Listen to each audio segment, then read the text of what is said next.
Hi friends, this is Vijay from Dhruvam Academy. So நம்ம TNPSC correction அப்படிங்கிற மாதிரி ஒரு வீடியோ நம்ம கொடுத்திருந்தோம். ஸோ அதில் வந்து பார்த்தீங்கன்னா TNPSC படிக்கிறவங்க மோஸ்ட்லி வந்து ஸ்கூல் புக்ஸை வந்து நீங்கள் பார்த்து தான் வந்து நீங்கள் ப்ரிப்பேர் பண்ணுவீங்க. ஸோ அதில் வந்து ஒரு ஸ்டாண்டர்டுக்கும் இன்னொரு ஸ்டாண்டர்டுக்கும் வந்து பார்த்தீங்கன்னா கரெக்ஷன்ஸ் வந்து நிறைய இருக்குது. அதாவது கன்ஃபியூஷன் இருக்கும், இயர்ஸில் அந்த மாதிரி சில இன்ஃபர்மேஷனில் ஒரே இன்ஃபர்மேஷன் ஆனால் வெவ்வேறு இடத்துல வேறு மாதிரி வந்து கொடுத்துருப்பாங்க. அதுக்கு ரிலேட்டடாக நம்ம ஒரு வீடியோ ஒன்று கொடுத்துருந்தோம். ஓகேங்களா? ஸோ அதுக்கு நல்ல ஒரு வரவேற்பு வந்து நீங்கள் கொடுத்துருக்கீங்க. ஸோ கமெண்ட்ஸில் வந்து பார்த்தீங்க அப்படின்னா நிறைய கரெக்ஷன்ஸ் வந்து நம்ம சொன்ன மெத்தட்லேயே வந்து நீங்கள் கரெக்ஷன்ஸ் வந்து சொல்லியிருக்கீங்க. அதாவது ஸோ ஒரு ஸ்டாண்டர்டில் இருக்கிற இன்ஃபர்மேஷன் இன்னொரு ஸ்டாண்டர்டில் என்ன உங்களுக்கு கன்ஃபியூஷன் ஆகுதோ ஸோ அது எல்லாமே வந்து கொடுத்துருக்கீங்க. ஸோ இந்த வீடியோவில் நீங்கள் என்ன பார்க்க போறீங்க அப்படின்னா 12th ஸ்டாண்டர்ட் பாலிட்டிலேருந்து நம்ம 2 கரெக்ஷன் வந்து பார்க்க போகிறோம். ஒன்று வந்து பார்த்தீங்க அப்படின்னா 3rd லெசனும் 6th லெசனும் நம்ம கம்பேர் பண்ணி பார்க்க போகிறோம். இன்னொன்று வந்து ஃபர்ஸ்ட் லெசனில் உள்ள கரெக்ஷன் வந்து நம்ம பார்க்க போகிறோம். ஓகேங்களா? ஸோ ஃபர்தராக நீங்கள் டிஎன்பிஎஸ்சி வந்து படிக்கிறவங்க எல்லாருக்கும் இந்த வீடியோ வந்து யூஸ்ஃபுல்லாக இருந்தது அப்படின்னா நீங்கள் ஷேர் பண்ணுங்கள். அவங்களுக்கும் இந்த கரெக்ஷன்ஸ் போய் நாங்கள் ரீச் ஆகட்டும். கரெக்டான இன்ஃபர்மேஷனை வந்து படிப்போம், கரெக்டான இன்ஃபர்மேஷன் நம்ம தெரிஞ்சுப்போம், கரெக்டான இன்ஃபர்மேஷனை நம்ம ஆன்சர் பண்ணுவோம். ஓகேங்களா? ஸோ ஃபர்தராக இந்த வீடியோக்கு கீழேயும் உங்களுக்கு என்னென்ன டவுட் இருக்கோ, நீங்கள் என்ன மாதிரியான கன்ஃபியூஷனில் வந்து இருக்கீங்களோ, தெளிவாக என்ன ஸ்டாண்டர்டில் என்ன கரெக்ஷன் நீங்கள் பார்த்தீங்களோ அதை வந்து மென்ஷன் பண்ணுங்கள். கூடிய சீக்கிரம் நாங்கள் வந்து வீடியோ வந்து நாங்கள் மேக் பண்ணி தரோம். ஸோ உங்களுக்கு அதாவது நமக்கு என்னடா அப்படிங்கிற இருக்கிற உலகத்தில் ஸோ இந்த மாதிரி யூஸ்ஃபுல்லாக இருக்கும் அப்படிங்கிற பட்சத்தில் நீங்கள் வந்து ஒரு இன்ஃபர்மேஷனை வந்து நீங்கள் கமெண்ட்டாக வந்து கொடுத்துருக்கீங்க. ஸோ அதுக்கு துருவம் அகாடமி என்ன பண்ண போகுது அப்படின்னா, ஸோ உங்களோட கரெக்ஷன்ஸை நாங்கள் வீடியோ மேக் பண்ணும் போது உங்களுக்கு வந்து நன்றி சொல்லிட்டு அதுக்கடுத்தது அந்த வீடியோ வந்து நாங்கள் மேக் பண்ணி கொடுப்போம். அந்த இன்ஃபர்மேஷன் வந்து உங்களை மாதிரி டிஎன்பிஎஸ்சி படிக்கிற மற்றவங்களுக்கும் கண்டிப்பாக அது வந்து யூஸ்ஃபுல்லாக இருக்கும். ஸோ நம்ம கரெக்ஷனுக்குள்ளே போகலாம். ஸோ இன்றைக்கி நம்ம கரெக்ஷனுக்கு என்ன 2 லெசன் நம்ம கம்பேர் பண்ண போகிறோம் அப்படின்னு பார்த்தீங்க அப்படின்னா 12th ஸ்டாண்டர்ட் பாலிட்டி. ஓகேங்களா? 12th standard polity. 12th standard பாலிட்டியில் தேர்டு லெசனையும் 6th லெசனையும் தான் நம்ம கம்பேர் பண்ணி பார்க்க போகிறோம். ஸோ தேர்டு லெசன் வந்து பார்த்தீங்க அப்படின்னா ஆட்சித்துறை. ஓகேங்களா? ஆட்சித்துறை அப்படிங்கிற ஒரு லெசன் வந்து இருக்கும். ஸோ இப்போ நமக்கு ஸ்க்ரீனில் தெரிஞ்சிட்டு இருக்கிற அந்த பேஜ் வந்து பார்த்தீங்க அப்படின்னா பேஜ் நம்பர் 56 தேர்டு லெசன் ஆட்சித்துறை அப்படிங்கிற லெசன்லேருந்து ஷோ ஆகிற பேஜ் தான் வந்து பார்த்தீங்கன்னா இது. ஓகேங்களா? ஸோ இதில் என்ன நம்ம பார்க்க போகிறோம் அப்படின்னா பிரதமரின் அலுவலகம் அப்படிங்கிற ஒரு பேராகிராஃப் வந்து இருக்கும். பிரதமரின் அலுவலகம் அப்படிங்கிற பேராகிராஃபில் என்ன இன்ஃபர்மேஷன் வந்து கொடுத்துருக்குறாங்க அப்படின்னா, இந்த இடத்துல பார்த்தீங்க அப்படின்னா 1997 வரை பிரதமரின் அலுவலகம், அதாவது பிரதமரோட அலுவலகம் வந்து பார்த்தீங்கன்னா பிரதமரோட செயலகம் அப்படிங்கிற மாதிரி இருந்தது. பிரதமரோட அலுவலகம் வந்து எந்த வருஷம் வந்து உருவாக்குனாங்க அப்படின்னா 1947 வந்து உருவாக்கப்பட்டதுன்னு சொல்லி கொடுத்துருப்பாங்க. பக்கத்துலேயே வந்து பார்த்தீங்க அப்படின்னா 1997 வரைக்கும் பிரதமரோட அலுவலகம் பிரதமரின் செயலகம் அப்படிங்கிற பேரில் வந்து இருந்திருக்கு அப்படிங்கிறது 12th ஸ்டாண்டர்ட் பாலிட்டி தேர்டு லெசனில் ஆட்சித்துறை அப்படிங்கிற லெசனில் பேஜ் நம்பர் 56 வந்து கொடுத்துருக்குறாங்க. ஸோ இதே இன்ஃபர்மேஷன் 6th லெசனில் என்ன கொடுத்துருக்குறாங்க அப்படிங்கிறது நம்ம பார்ப்போம். ஸோ இப்போ டிஸ்பிளேல வந்து தெரியறது வந்து பார்த்தீங்க அப்படின்னா அதே 12th ஸ்டாண்டர்ட் பாலிட்டி. ஓகேங்களா? Polity 6th lesson. ஓகேங்களா? 6th லெசன் வந்து நம்ம டிஸ்பிளேல வந்து இப்போ ஷோ பண்ணுறோம். ஸோ இதோட பேஜ் நம்பர் என்னன்னு பார்த்தீங்க அப்படின்னா 119. பேஜ் நம்பர் வந்து பார்த்தீங்கன்னா 119. இந்த லெசனோட பேர் வந்து பார்த்தீங்கன்னா இந்தியாவின் நிர்வாக அமைப்பு. ஓகேங்களா? ஸோ இந்த லெசனில் அதே மாதிரி ஒரு பேராகிராஃப் வந்து இருக்குது. அதாவது பிரதமர் அலுவலகம் அப்படிங்கிறது வந்து கொடுத்துருக்குறாங்க. ஸோ இந்த பிரதமரோட அலுவலகம் வந்து பார்த்தீங்கன்னா 1977 ஆண்டு வரை பிரதமர் அலுவலகம் பிரதமரின் செயலகம் என்று அழைக்கப்பட்டது அப்படிங்கிறது வந்து கொடுத்துருப்பாங்க. ஓகேங்களா? ஸோ அந்த லெசனில் நம்ம என்ன பார்த்தோம், 1997 அப்படிங்கிறது மென்ஷன் பண்ணியிருப்பாங்க. ஸோ இங்கே வந்து பார்த்தீங்கன்னா 1977 ஆண்டு வரை பிரதமர் அலுவலகம் பிரதமரின் செயலகம் அப்படிங்கிறது வந்து குறிப்பிட்டிருப்பாங்க. ஸோ இந்த 2 லெசன்லேயுமே வந்து பார்த்தீங்க அப்படின்னா இந்த இன்ஃபர்மேஷன் வந்து வேரி ஆகுது. ஸோ இது என்ன அப்படிங்கிறத நம்ம பார்ப்போம். ஸோ ஆக்சுவலாக வந்து பார்த்தீங்கன்னா பிரதமர் செயலகம் அப்படின்னு இருந்ததை பிரதமர் அலுவலகம் அப்படிங்கிறத மாற்றினது வந்து யாரோட டைம்லன்னு பார்த்தீங்கன்னா நம்மளோட முன்னாள் பிரதமரில் ஒருத்தரான மொரார்ஜி தேசாய் அவரோட பீரியடில் தான். ஸோ நம்மளோட முன்னாள் பிரதமரில் ஒருத்தரான மொரார்ஜி தேசாய் அவர் வந்து பார்த்தீங்க அப்படின்னா 1977 1979 வரைக்கும் அந்த காலகட்டத்தில் தான் வந்து பார்த்தீங்கன்னா அவர் முன்னாள் பிரதமராக வந்து இருந்திருக்கிறாரு.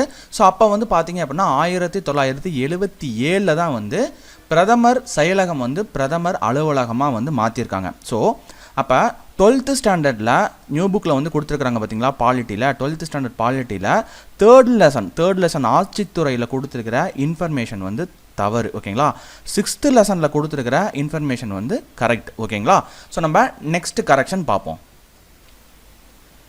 ஸோ நம்ம நெக்ஸ்ட்டு பார்க்கக்கூடிய கரெக்ஷன் வந்து எந்த லெசன் வந்து பார்த்தீங்க அப்படின்னா, ஸோ அதே 12th ஸ்டாண்டர்ட் பாலிட்டி. ஓகேங்களா. 12th ஸ்டாண்டர்ட் பாலிட்டியில் ஃபஸ்ட் லெசன் அரசமைப்பு. ஓகேங்களா.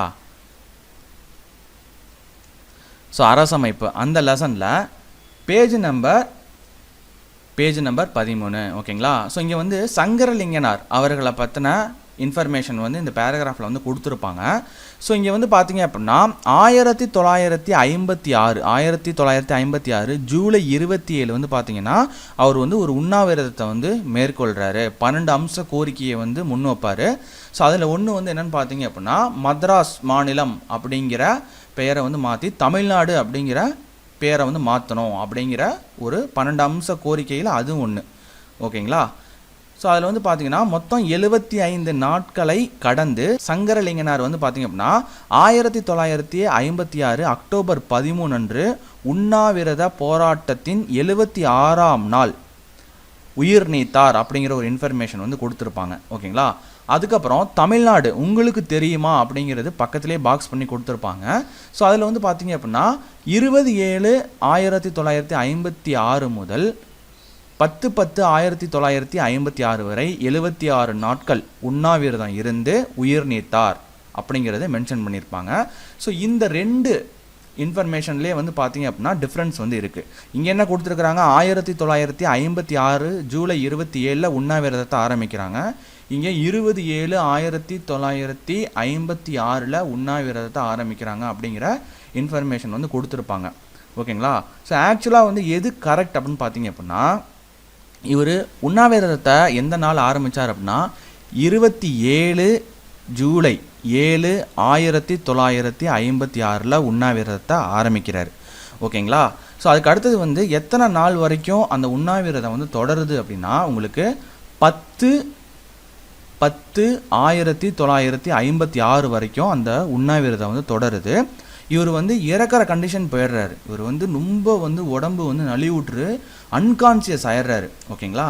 ஸோ அன்கான்சியஸ் ஆகிற அந்த டைமில் வந்து என்ன பண்ணுறாங்க, இவரோட ரிலேட்டிவ்ஸ்லாம் என்ன பண்ணுறாங்க, எப்படியாவது வந்து இவரை காப்பாற்றணும், அதனால் ஹாஸ்பிட்டலில் வந்து அழைச்சிட்டு போங்க அப்படின்னு சொல்லிட்டு ரொம்ப மன்றாடி அப்பயும் வந்து அவர் வந்து கொஞ்சம் அன்கான்சியஸாக இருக்கும் போது என்ன பண்ணியிருக்கிறாரு, வேணான்னு சொல்லியிருக்கிறாரு. அன்கான்சியஸ் வந்து பார்த்திங்கன்னா சுத்தமாக ஆனதுக்கப்புறம் அவங்களோட உறவினர்களோட உந்துதல்னால இவங்களை வந்து மதுரையில் இருக்கிற எர்ஸ்கைன் அப்படிங்கிற ஹாஸ்பிட்டலில் கொண்டு போய் அட்மிட் பண்ணுறாங்க. ஓகேங்களா. எர்ஸ்கைன் அப்படிங்கிற ஹாஸ்பிட்டலுங்கிறது ஒன்றும் கிடையாது, மதுரையில் இப்போ இருக்கிற government hospital government Rajaji hospital போயிட்டு அட்மிட் பண்ணுறாங்க. ஸோ அங்கே அட்மிட் பண்ணோன்னே உடனே அவங்களுக்கு வந்து என்ன பண்ணுறாங்க, குளுக்கோஸ் வந்து கொடுக்குறாங்க இன்ஜெக்ஷன் மூலியமாக, அதாவது குளுக்கோஸ் வந்து ஏற்றுறாங்க. அதுக்கடுத்தது மறுநாள் வந்து பார்த்திங்க அப்படின்னா ஃப்ரூட் ஜூஸ் இதெல்லாம் வந்து கொடுக்குறாங்க. ஓகேங்களா.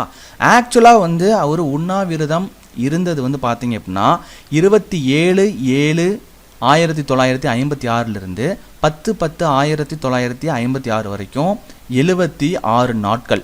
ஓகேங்களா. ஸோ அதுக்கு அடுத்தது அப்பையும் அடுத்தவங்களோட கட்டாயத்தின் பேரில் ஹாஸ்பிட்டலில் சேர்த்து கட்டாயமாக வந்து பார்த்திங்க அப்படின்னா ஃப்ரூட் ஜூஸ்லாம் வந்து குடிக்க வச்சதுனால உங்களுக்கு வந்து பார்த்திங்க அப்படின்னா அது வந்து இவர் வந்து அப்பயும் வேணான்னு தான் சொல்லியிருக்கிறாரு.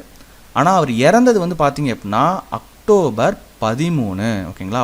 13/10/1956 தான் அவர் இறந்து போகிறாரு. ரொம்ப அன்கான்சியஸ் ஆகி ரொம்ப உடம்பு வந்து நலிவுற்று அதுக்கப்புறம் அந்த ஃப்ரூட் ஜூஸ்லாம் குடிச்சுமே அவங்களுக்கு வந்து என்ன பண்ணியிருக்காங்க, முடியல. ஓகேங்களா. அதுக்கப்புறம் வந்து அவர் இறந்து போயிறாரு. ஆக்சுவலாக அவர் வந்து இறந்தது 13/10/1956. இங்கே வந்து பார்த்தீங்க அப்படின்னா 76 நாட்கள் வந்து உண்ணாவிரதம் இருந்து உயிர் நீத்தார்னா 76 நாட்கள் வந்து எதையுமே சாப்பிடாம இங்கே 20ன்னு சொல்லி கொடுத்துருப்பாங்க ஆக்சுவலாக இந்த பாக்ஸில். அது வந்து 27. ஓகேங்களா. இங்கே 27 வரணும். 27/7/1956 10/10/1956 வரைக்கும் தொடர்ந்து 76 நாட்கள் எதையுமே சாப்பிடாமல் இருந்திருக்காரு. ஓகேங்களா. அதுக்கு அடுத்தது ஒரு அன்கான்சியஸ் ஆனதுக்கப்புறம் அவர் ஹாஸ்பிட்டல் போய் சேர்த்தனால மற்றவங்களோட உந்துதல்னால கட்டாயப்படுத்தி உங்களுக்கு கொடுத்துருக்காங்க. அப்பயும் வந்து கான்சியஸ் லைட்டாக வந்ததுக்கும் அவர் வேணாம் தான் தவிர்த்திருக்காரு, கட்டாயப்படுத்தி வந்து கொடுத்துருக்குறாங்க. உடம்பு வந்து தேராமல் என்ன பண்ணிடுது, 13ஆம் தேதி அக்டோபர் 13, 1956 வந்து இறந்துடுறாரு. ஓகேவா? இங்கே கொடுத்துருக்கிற இன்ஃபர்மேஷன் போராட்டத்தோட 76வது நாளே வந்து இறந்து போயிட்டாரு அப்படிங்கிற மாதிரி கொடுத்துருப்பாங்க. ஆக்சுவலாக போராட்டத்தோட 76வது நாள் வந்து அவர் இறக்கலை. ஓகேங்களா? போராட்டம் உண்ணாவிரதம் அவர் இருந்தது வந்து 76 நாட்கள். நல்லா வந்து ஞாபகம் வச்சுக்கோங்க. போராட்டம் அவர் வந்து உண்ணாவிரத போராட்டம் வந்து எதுவுமே சாப்பிடாமல் இருந்தது தொடர்ந்து 76 நாட்கள். ஓகேங்களா?